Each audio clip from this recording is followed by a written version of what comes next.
শেখ হাসিনা অবশেষে ফিরে এলেন বাংলাদেশে।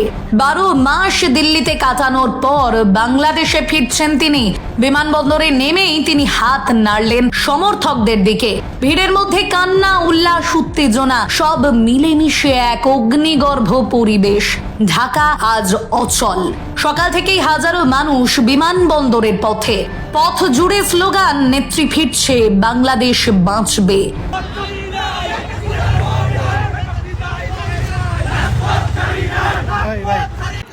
আর মাত্র 31। আমরা পারিবারিকভাবে সিদ্ধান্ত নিয়েছি পুতুল আমাদের টিমটাকে লিড দেবে। এদিকে অবশেষে বিদায় নিচ্ছে ডক্টর ইউনূস। হঠাৎ করেই পতনের ঘণ্টা বেজে উঠল তিনার। একের পর এক মিছিল নিয়ে ঢাকায় প্রবেশ করছে আওয়ামী লীগ ছাত্রলীগের কর্মীরা। হচ্ছে না, আওয়ামী লীগ যদি নিষিদ্ধ হয় ইসকনকেও নিষিদ্ধ করতে হবে। বাংলাদেশের নির্বাচন কমিশন আজ আনুষ্ঠানিক ঘোষণা করেছে যে দেশের প্রধান রাজনৈতিক দল আওয়ামী লীগের নিবন্ধন পুনর্বহাল করা হয়েছে। অবশেষে পদত্যাগ করে চলে যাচ্ছেন অন্য আরেকটি দেশে আর থাকবেন না এই সমস্ত ঝামেলা নিয়ে। দর্শক, আজকের প্রতিবেদন দেখলে অবাক হয়ে যাবেন রাজনীতিতে কি ঝড় নেমে এসেছে এবং কি কি থাকছে। সেই সাথে সাথে হাসিনাকে বাংলাদেশে নিয়ে আসার সিদ্ধান্ত নিয়েছে। আসন্ন নির্বাচন বানচাল করতে মরিয়া কার্যক্রম স্থগিত আওয়ামী লীগ। এই লক্ষ্যেই দেশের পরিস্থিতি অস্থিতিশীল করতে ঝটিকা মিছিল সহ গোপনে বিভিন্ন ষড়যন্ত্র করছেন দলের পলাতক নেতাকর্মীরা। ডক্টর ইউনূস সাহেবকে নিয়ে এটা অনেকটা মেঘ না চাইতে বৃষ্টি। তো আইছিল আমার কসুতি, তো তাই আমি তার বাস দিয়ে দিছি আসল আবাস। একটা বড় ধরনের রাঘব বোয়াল শেষ করে আজকে হিসাবটা সমান সমান বলেছে ঈদ মুবারক। হাতে মারতে না পারলেও ভাতে মারাটা কিন্তু ভালোই শিখছে আমাদের। আপনি যদি এক ভিডিওর মাধ্যমে সকল রাজনৈতিক ভিডিও দেখতে চান তাহলে অবশ্যই আমাদের চ্যানেলটি সাবস্ক্রাইব করে আমাদের সঙ্গেই থাকবেন। তো চলুন কথা না বাড়িয়ে ধারাবাহিকভাবে আমরা একের পর এক ভিডিওগুলো দেখতে থাকি। ঢাকা শহরের অন্তত 11টি স্থান থেকে আওয়ামী লীগ এবং এর অঙ্গ সংগঠনের নেতাকর্মীরা আবারও ঝটিকা মিছিল বের করে ইউনূস সরকার এবং তার আইন শৃঙ্খলা রক্ষাকারী বাহিনীকে একরকম কাঁপিয়ে দিয়েছে। বিশেষভাবে এমন একটা সময়ে যখন গত 24শে সেপ্টেম্বর আওয়ামী লীগ যখন ঢাকা শহরের বিভিন্ন স্থান থেকে মিছিল বের করে একটা কেন্দ্রে জড়ো হওয়ার দিকে প্রায় অগ্রসর হয়ে যাচ্ছিল এবং যেটাকে সরকারের বিভিন্ন গোয়েন্দা সংস্থার তরফে আওয়ামী লীগের ঢাকা দখল করে নেওয়ার প্রধান এবং প্রথম একটা সফল উদ্যোগ হয়ে পড়তে যাচ্ছিল বলে অভিহিত করা হচ্ছে, যেখানে প্রায় লাখখানেক লোকের তারা সমাবেশ ঘটিয়ে ফেলার পরিকল্পনা নাকি করেছিল।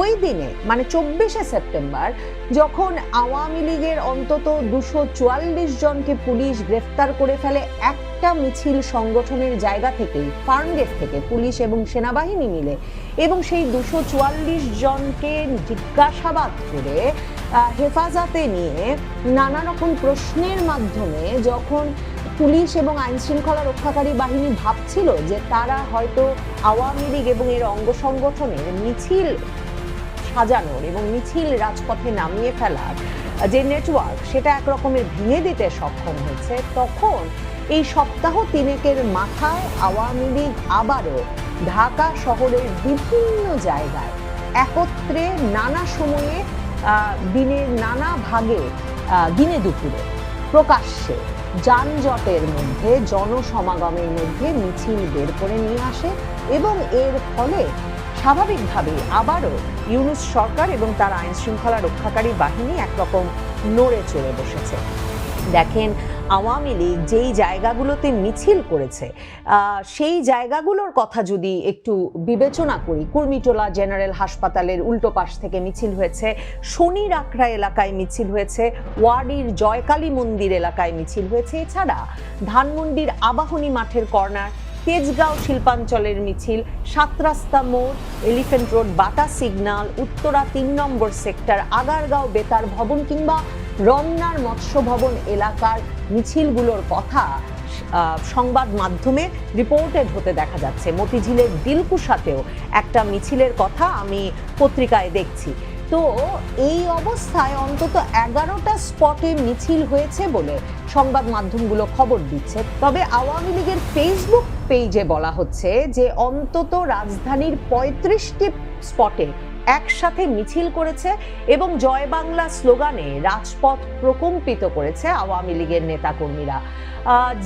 ফেসবুক পেজ, সামাজিক যোগাযোগ মাধ্যম এগুলো দেখলে আরেকটা জিনিস আমার কাছে খুব তাৎপর্যপূর্ণ মনে হচ্ছে যে আওয়ামী লীগ একরকম যখন 6টি মানবাধিকার সংগঠন একসাথে চিঠি লিখে ইউনূস সরকারকে বলেছে যে তারা মনে করে ইউনূস সরকার যে সন্ত্রাস বিরোধী আইনের আওতায় আওয়ামী লীগ এবং তার অঙ্গ সংগঠনগুলোর কার্যক্রম নিষিদ্ধ করে দিয়েছে, এই কার্যক্রম নিষিদ্ধ করার পদক্ষেপকে তারা মানবাধিকার বিরোধী কার্যক্রম মনে করে। তারা মনে করে এই কার্যক্রমের নিষেধাজ্ঞা তুলে নেওয়া উচিত।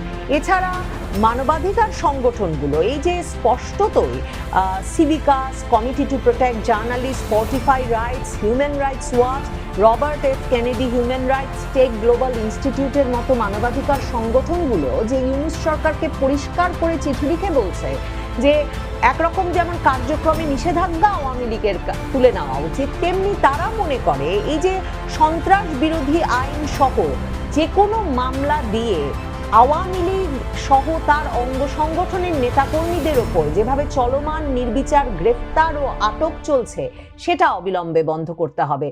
এছাড়া এই মানবাধিকার সংগঠনগুলো আন্তর্জাতিকভাবে সুপরিচিত, খ্যাতিমান এই মানবাধিকার সংগঠনগুলো বলেছে যে আওয়ামী লীগের নেতাকর্মীদের বিরুদ্ধে দায়ের করা যেসব মামলা রয়েছে সেগুলোর ক্ষেত্রেও গ্রহণযোগ্য তথ্য প্রমাণের ঘাটতি রয়েছে এবং সেগুলো রাজনৈতিক উদ্দেশ্য প্রণোদিত, কাজেই সেগুলো তুলে নিতে হবে। এছাড়া দেখেন হিউম্যান রাইটস ওয়াচ কিন্তু এর আগের সপ্তাহেও এক দফা তার ওয়েবসাইটে বিবৃতি দিয়ে বলেছে যে যে ধরনের মানবাধিকার লঙ্ঘনের ঘটনা ঘটছে আওয়ামী লীগের এবং আওয়ামী লীগের অঙ্গ সংগঠনের নেতাকর্মী, সাংবাদিক, শিল্পী, বুদ্ধিজীবীদের ক্ষেত্রে ইউনূস সরকারকে সেটা বন্ধ করতে হবে।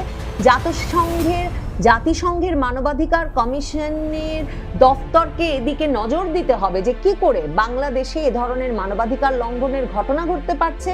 এবং হিউম্যান রাইটস ওয়াচ পরিষ্কার করে বলেছে যে আওয়ামী লীগের নির্বাচনে অংশগ্রহণও নিশ্চিত করতে হবে, কারণ রাজনীতিতে নিষিদ্ধ করে নির্বাচন থেকে দূরে রাখাকে তারা মানবাধিকার বিরোধী তৎপরতা বলে মনে করে। দেখেন এসব চাপের মধ্যে আওয়ামী লীগ যখন আবারও মিছিল নিয়ে রাজপথে বেরিয়ে এলো তখন আওয়ামী লীগের ফেসবুক পেজে গেলে যেটা খুব তাৎপর্যপূর্ণ বলে আমার মনে হয়েছে সেটা হচ্ছে যে দলটি এই এত প্রতিকূলতার মধ্যেও যে সংগঠিত হয়ে চলেছে তার প্রমাণ মেলে এই মিছিলগুলোতে। শুধু মিছিল বের করেছে বলে নয়, দলটি রীতিমতো চিহ্নিত করছে এখন যে কোন মিছিলটি কোন সংগঠন বের করেছে, মানে কোন এলাকায় স্বেচ্ছাসেবক লীগ বের করেছে, কোন এলাকায় ছাত্রলীগ বের করেছে। শুধু তাই নয়, আসন ভিত্তিক মিছিলের আয়োজন করছে রাজধানীতে আওয়ামী লীগ এবং এর অঙ্গ সহযোগী সংগঠনের নেতাকর্মীরা। যেমন ফেনী এক আসনের আওয়ামী লীগ এবং অঙ্গ সহযোগী সংগঠনের উদ্যোগে রাজধানীতে বিক্ষোভ মিছিল হয়েছে, তার ভিডিও দেখা যাচ্ছে। শেরপুর জেলা ছাত্রলীগের নেতাকর্মীরা বিক্ষোভ মিছিল করেছেন। এরপর দেখা যাচ্ছে ঢাকা 14 আসন এবং 13 আসনের নেতাকর্মীরা আলাদাভাবে মিছিল বের করেছেন। এছাড়া ডেমরা এলাকায় ঢাকা মহানগর দক্ষিণ ছাত্রলীগ বিক্ষোভ মিছিল করেছে। এই বিষয়গুলো আমার কাছে অত্যন্ত তাৎপর্যপূর্ণ মনে হচ্ছে এই জায়গা থেকেও যে তার মানে কি আওয়ামী লীগ আসন ভিত্তিক নেতা চিহ্নিত করে দায়িত্ব দিয়ে দিয়েছে যে এই আসন বা এই এলাকার এই সুনির্দিষ্ট সংগঠন এই ব্যক্তি বা এই ব্যক্তিবর্গ সংগঠন করবেন এবং তারা মিছিল বের করবেন। তার মানে আওয়ামী লীগ একেবারে তৃণমূল পর্যায়ে সংগঠিত হচ্ছে। শুধু সেটা নয়, ঢাকা মহানগর পুলিশ যেটা বলছিল গত কয়েক মাস ধরে যখন কিছুতেই তারা আওয়ামী লীগের মিছিল সামাল দিতে পারছিল না এবং যখন আওয়ামী লীগের মিছিলগুলো বড় হয়ে উঠলো অনেক আকারে, তখন মনে করে দেখুন ঢাকা মেট্রোপলিটন পুলিশ বারবার বলছিল যে এরা বিভিন্ন জেলা শহর থেকে এসে মানে ঢাকা শহরে জড়ো হচ্ছেন এবং মিছিল আয়োজনের কাজ করছেন এবং সংগঠিত করে রাজপথে মিছিল নিয়ে নেমে যাচ্ছেন। খুলনা বিভাগের নেতাকর্মীরা আলাদা করে মিছিল করেছেন আজকে ঢাকার রাজপথে।